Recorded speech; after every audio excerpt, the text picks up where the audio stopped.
Anyway, let's get to some of the other things we've been watching of the animated variety. I'll start with a Filipino movie called Hayop Ka. Alright, explain to me what the fuck this is. The long and short is, it's a story about infidelity. Oh! What? What? All the main characters are animal people, so, you know. Sexy. It's furry bait, but... So sexy. It was pretty good. I mean, I hated the main character, Nympha, but... Her name is Nympha? Yeah. Are you shitting me? I am not, and they do actually comment on the fact that, like, bitch, your name is nymphomaniac. You gotta kind of rein in your pussy, okay? That's more or less what they were saying. And just to make it obvious, she is in fact a cat, so yeah, that kind of pussy. Yeah, yeah. Oh God! Please tell me you're not just connecting that right now. Listen, I didn't think about it at the time because I was just trying to get through. Listen, she was really fucking insufferable, and I could not enjoy her as a person. She's one of those, huh? So here's my whole thing. I'm gonna go through like the plot and just explain like what bothers me about it. First off, she's seeing a fortune teller at the beginning of the movie. And she says, "Oh, you're gonna love two men at the same time." And it's just like, "Oh, well, that's dumb. Like, I don't even like my current boyfriend." It's like, "Oh, okay, so this relationship has an expiration date." And then, like, the very next scene, you see him basically about to make love to her in her locker room where she works. You certainly hear what they're doing. Oh, jeez. Yeah. So, it's more or less he fucks good, but he doesn't have as much money as she wants him to have, more or less. So, some dude with money comes along and my guy, she's not even subtle about it. She is not even subtle about the fact that she wants to fuck this rich guy. And I mean, like, she a gold digger. Yorp. And she ain't looking for no broke necko. No, one part that really, really got to me. Her best friend, right? She's established, like, early on in the movie, hey, I like your boyfriend, and I'm jealous that you have him and I don't. And she's like, yeah, whatever. Boy watching me basically dry hump him in public while you can only watch. Oof. It's just like, oh, you want to be that kind of bitch. Okay. Now, she cheated on this man when she could have just, like, ended the damn relationship. Another thing that really bothers me. But then when this man decides to go to the best friend because best friend is just like, you know what? I'm gonna just scoop that up real quick. This is mine now. She starts, like, trying to say, like, damn you, I hate you. How could you do this? You betrayed me. It's like, you brought this shit on yourself. Ooh. You did this. You drove your man into the arms of your best friend by cheating on him. And you have the audacity to be like that? My guy. My fucking guy. Oh, God. It's Terrible People, the animation. Yeah, it really is. It really, really, really fucking is. I mean, the end is actually kind of funny. A bit of a, like, you get what you deserve. Okay. Kind of turns wholesome. Look, it's a whole thing, and I don't really want to spoil it, but, I'm just going to say outright, I did not fucking like the main character. I can't imagine you would either, but hey, no. Different strokes for different folks. Yeah, here's my thing.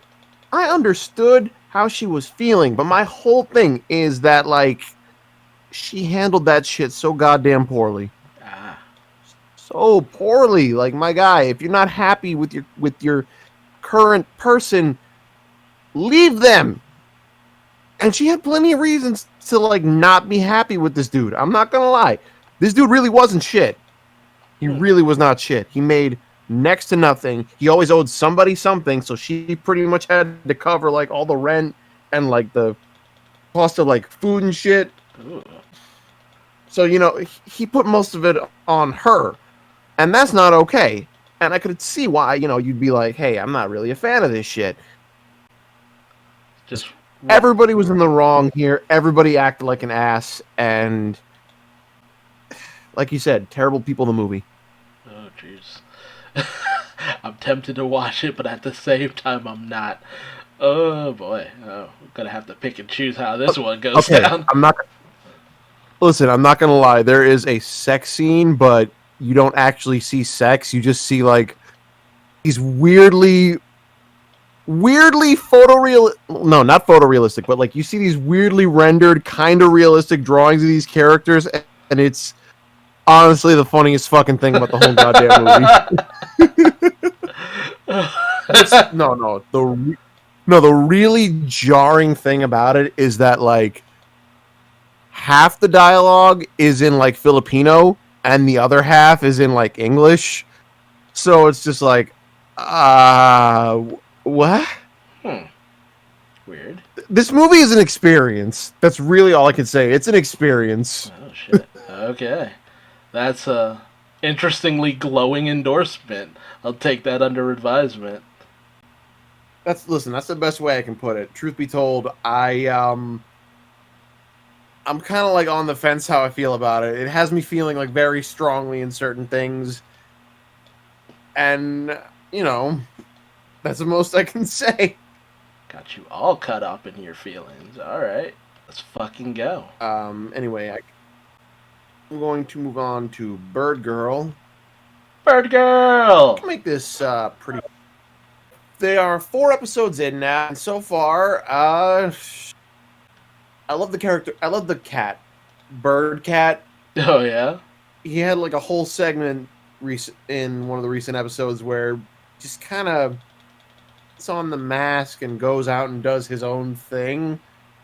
And, like, he affects all these people's lives, and they're basically parodying like Touched by an Angel. Oh, God. It's like Touched by a Bird Cat. Oh, God. Oh, man. It's so crazy, because, like, so apparently, like, the cat, like, stops this dude from, like, indulging his alcoholism to the point where it destroys his family, but then their house catches fire, but then the cat comes back, and they have, like, a safe full of priceless treasures that, like, nobody knew where any of this shit was. What the fuck? And that's just the side story. Bro, Birdgirl is wild, and I love it. Obviously. Week before was the episode touching on her secretary. I believe is played by Kath Donahue. If nobody knows who that is, I know her as Lindsay from You're the Worst. If she's done anything else, by all means, someone put it in the comments. She's hilarious. Like, she knows how to play a comedic role really fucking well. And you're really seeing that here with Jillian. That is the name of Judy's assistant, Jillian. Very dedicated, possibly too dedicated, but damn if she's not a good-ass assistant. Ah, yeah, okay. Because I did watch the first episode and I absolutely loved it. Like, I literally have the next few episodes queued up to watch. It's just like after we record this, I'm just gonna catch up real quick. So I'm so ready for this. Sorry, finally starting to catch up on a few things. So I'm right there with you, dude. But yeah, you catch up tonight, and then the new episode will be available tomorrow night. Nice. One thing I will mention that kind of caught my attention, and where you're at, let me know if it's something,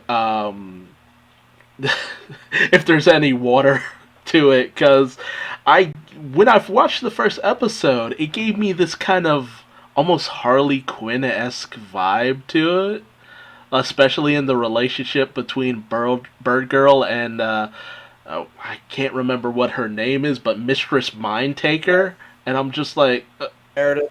yeah, Meredith. Is there anything going on there, or is it just me? Um, it's a little early to tell. They seem like really close female friends. Hmm. Meredith is hooking up with somebody else currently. I will Ah, spoil that much. all right. Um, I will keep the shipping to my fan fictions then. you never know, man. One day it might be canon, but for now, it's hey, maybe it'll do the same thing, just a much slower burn. I'm fine with that. That's Because what this is look, what I'm the not gonna lie. internet is for. Exactly. I'm not gonna lie though. When it came to Harley Quinn and the whole thing with Poison Ivy, I knew it was coming. I just, damn, that shit kind of happened real quick. Like two seasons, like by the second season, it's just like, all right, we'll make them fuck. I will admit with that series, it was just like if there was any time to do it, it was the first season, and then you got to the second season. It's just like okay, I think y'all have kind of moved on, and it's just like oh no, no, we haven't. Like like They this, really want to like drive it home.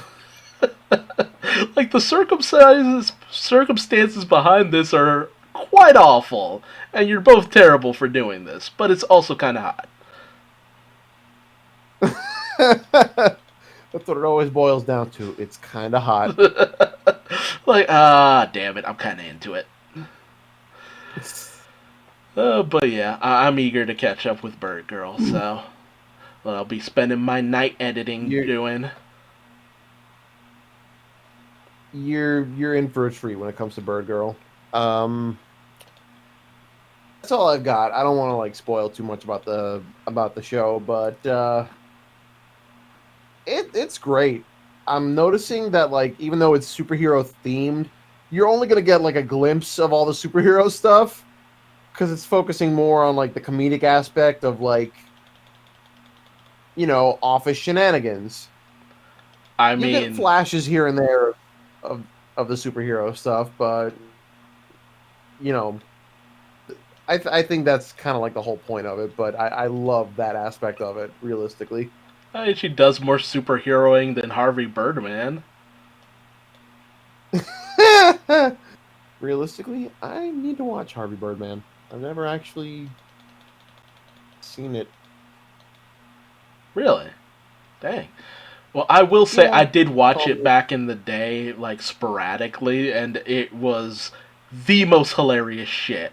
And that was before I caught on to a lot of the references. And watching it now, it's just like, oh god, it is.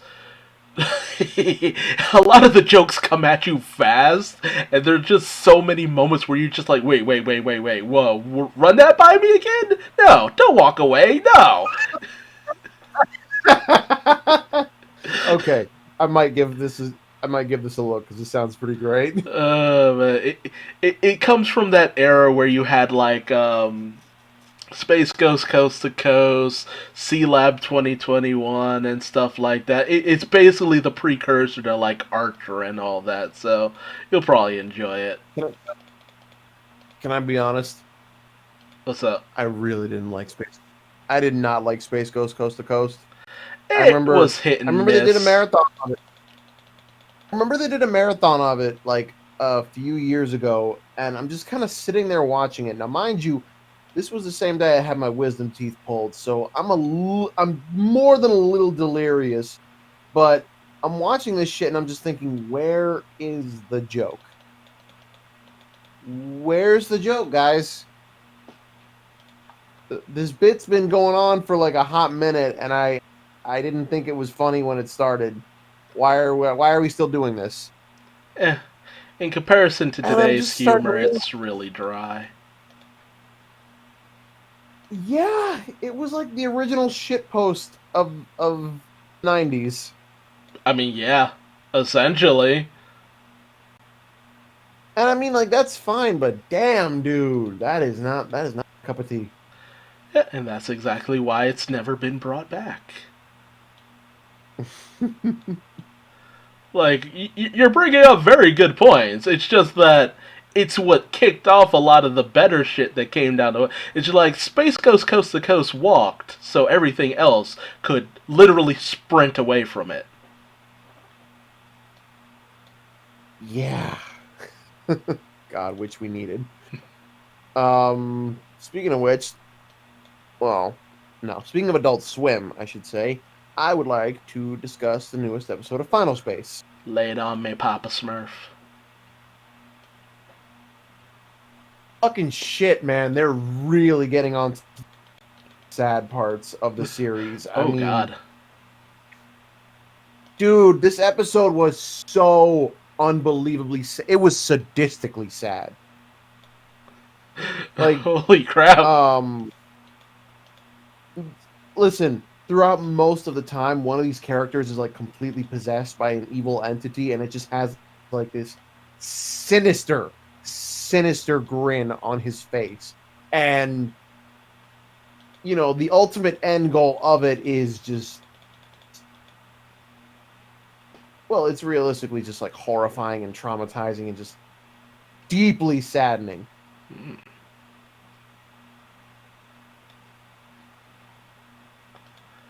Well, realistically speaking, I don't know where the season's going to go at this point, because like now with so many failures accumulating, with so much hurt just kind of like piling on to like all these cast members, you know, everyone's kind of experiencing that low point, that really low point. By the end of the season, I can't tell if it's going to be a happy ending, a completely sad ending, or even like a little bittersweet. It's really hard to tell at this point, but damn, right now we are reaching some low points. Damn. See, this feels like exactly the reason why we need, like, channels or stations that just allow for a lot more, like, late teen to early adults forms of animation, because stuff like this really seems to be bringing its A game emotionally. And I think we could reuse a lot more of that in the world. Yeah. Honestly speaking, it is so disappointing to see like stuff like this being regulated to networks like Adult Swim or even TBS, where, let's be real, they play American Dad, Family Guy, basically everything out of Seth MacFarlane's repertoire ad nauseum. You need to make something to really stand out in order to, you know, in order to get any form of attention these days, especially in adult animation. Well, that's what kicked off the campaign to save Infinity Train, because it got the boot because it didn't have an entry level for children. That's dumb. Yep. That's really dumb. Yep. Who made that decision? They're an idiot. Cartoon Network for you. Yeah, somebody at Cartoon Network is a moron. I'll say that. If you canceled Infinity Train for that reason, then you're an idiot. And if you got behind that decision because it was then you're also an idiot. If you oppose that decision, but it was like a majority vote kind of thing, then I respect you for speaking against it. I would also like to say that whoever decided to make Cartoon Network a subscription service kind of channel can gargle my nuts. Dude. Oh, dude, my mom has cable, right? Yeah. Listen, my mom. Yeah. So, like, you know, I've been coming here and watching Swim because I could. I can't anymore. I literally cannot anymore. Really? You're kidding me. I wish I was. Holy crap, they actually did Dude, it. No. Oh my god, with they all did it. the they're trying to push people to HBO Max. Yep. Man, that leaves no place to solidly watch any of this stuff, though. Like, that's literally Yeah. what ends up killing most things on Nicktoons. Ugh. Yeah. That's kind of Disgusting. the unfortunate. Yeah. Yeah. That's it so far. You said you wanted to talk about Yes, Justice Society World War II. Recent release from DC Animation after they finally got through with their whole New 52 adapted universe that was going on, which ended in the man, the way they ended that whole kind of like timeline, I was not ready for, and it was like really brutal. And it basically came down to Barry, you done fucked up the timeline. Go fix it. Go fix this. Everything wait, and wait, wait, it wait. was the bad ending. It was the bad ending.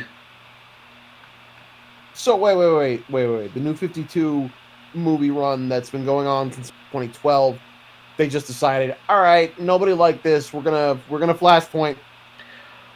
Honestly, no. Like, people were actually kind of enjoying where it was going for the last few movies. And, like, they just decided, you know what? We're done doing adaptations. We've adapted most of the cool stuff we wanted to do. We're just going to do a brutality and end it in the most one of the most fucked up future. Like, man, the way there's a reason why they put it under the title Justice League Dark Apocalypse War. Because if they didn't put it there, you'd go in and be like, oh, this'll be fun. No. It is fun for no one involved. No one involved. You're more surprised that So people come out of this alive than dead. so basically, they took the Infinity War. That's honestly kind of being generous to a certain degree. Oh, jeez. Like, it's some messed up stuff. Like, DC was showing its murder boner on that one, and it's just like, guys, too far. Too far. Damn. I missed out on like a lot of, well, not a lot of, but in recent years I have just fallen off with all of their new 52 stuff, you know. But damn, they went that route, huh? It took me completely off guard. I will tell you that much. Just like, damn, just if you ever get around to just watching any of them and just get to that one, just be prepared because I certainly was not when I went into it. I'm just like, okay, this seems interesting. It's, all these forces that the Justice League has accrued over the course of multiple movies and stuff. It was obvious that they were setting up a final showdown with Apocalypse with the way a lot of their other adaptations were going. Because in the background, it was just like, we're getting ready for Darkseid. We're getting ready for Darkseid. Darkseid's fucking with us, so we gotta take the fight to him. And then when they finally got around to settling things with Darkseid, it's just like, oh, this went very poorly. This went very poorly. Oh man. But in regards to this movie, it's under the new universe that started with Superman, the Man of Tomorrow, which was a nice kind of origin story for Superman, a revamping of his origin.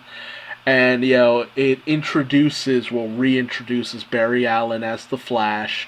He's kind of newer to the whole superhero game. He's been doing it for a little while, but he's kind of new, and he ends up helping out Superman during a Brainiac attack, and Barry inadvertently ends up running through time, all the way back to World War II, and he ends up running into, interestingly enough, Wonder Woman, who is very reminiscent of the live action Wonder Woman movie with Gal Gadot. Like her and Steve Trevor, it's literally like you pluck them out of those movies and put them in the setting. And when I tell you Diana is a badass in this movie, Diana is a fucking badass in this movie. There were so many times I'm like, damn, Diana, damn, stop styling all over the place, damn, Diana. Like, man, Wonder Woman was fantastic. Hawkman was Hawkman, not bad, but the usual confusion that comes with Hawkman's existence was abound. Black Canary was a bit of a badass. You had Our Man, who, with a Infinity Serum, he can gain superpowers for 1 hour, and his struggles with that. Jay Garrick, the Flash, the older Flash, and he was kind of just there, but he's the other Flash. It's always fun to have him involved with stuff. And just the whole mystery behind why, in a World War II setting, nobody seems to know in present day who the Justice Society was, and the answers behind that are it's a trip. At first I'm just like, this is interesting, but it's not too interesting, your standard time travel story. But man, the mysteries in this, once you get the answers, it's just like, okay. Okay, it makes sense. That makes sense, and it's kind of fascinating. And then the climax kind of takes a bit of a weird turn in terms of a few things, and I'm still kind of grappling with some of the implications with how the climax went, but it's not terrible. It turns more into a problem like, oh, that's an issue for over there. If we don't address it, it just stays the issue over there. So aside from that, a pretty damn good movie if you just need something to watch. I'll look into it. Oh yeah, Sounds pretty good. It's a fun time. Definitely a solid 7 or 8 out of 10. When they do 7 or 8 out of 10 in movies, they're usually pretty good. Yeah.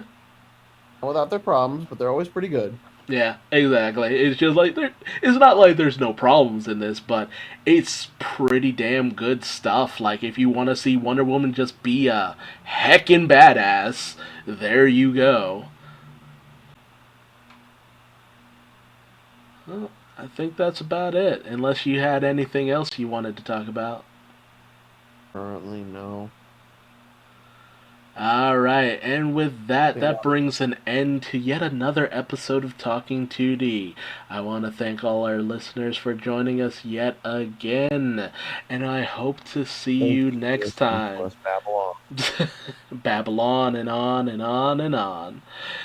But I hope you'll do all the usual YouTube stuff, like, comment, subscribe, bell, all that good stuff. Or don't, I ain't your daddy, but I'll be happy if you do. And until next time. Sacrifice your own fine too. Exactly. But until next time, I've been Duuz-Diz-Din, and I will and I am just. and we will see you next time. Later.